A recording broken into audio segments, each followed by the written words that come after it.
పోలవరం జిల్లా రంపచోడవరంలో mega parent teacher meeting పాల్గొన్న CM Chandrababu, మంత్రి లోకేష్. పిల్లలు పుడితే భారం కాదన్న సీఎం, ఆదాయంగా మార్చేశామని వెల్లడి. తల్లికి వందనం కింద 10,000 కోట్లు జమ చేశామని కామెంట్.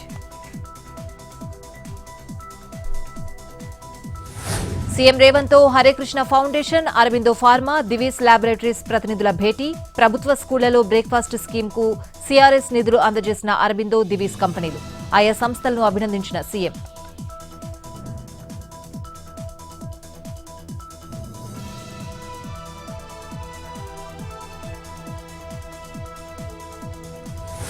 మాజీ మంత్రి జోగి రమేష్ కుటుంబ సభ్యులపై గృహహింస కేసు. ఇబ్రహీంపట్నం పీఎస్లో ఫిర్యాదు చేసిన జోగి రాజీవ్ సతీమణి మేఘన.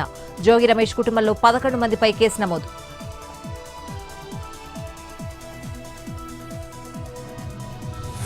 ఎర్రవల్లి ఫామ్ హౌస్ కు కేటీఆర్ తండ్రి ఆశీర్వాదం తీసుకుని మొక్క నాటిన మాజీ మినిస్టర్. ఫామ్ హౌస్ లో కుటుంబ సభ్యులతో గడిపిన కేటీఆర్.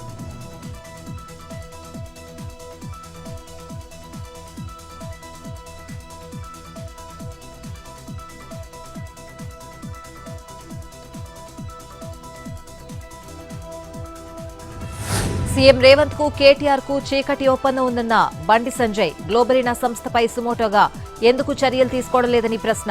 అన్ని ఆధారాలు ఉన్నా యాక్షన్ తీసుకోకపోవడానికి కారణం ఏంటంటూ సీరియస్.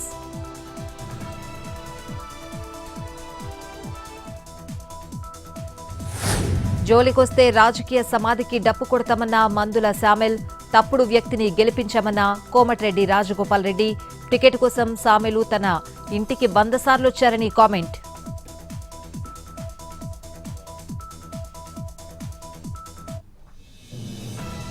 చెప్పడానికి వారం ముందు లంచం తీసుకుంటూ అడ్డంగా బుక్ అయిన అధికారి. ఏసీబీ దాడుల్లో చిక్కిన అనంతపురం జిల్లా దేవాదాయ శాఖ అసిస్టెంట్ కమిషనర్.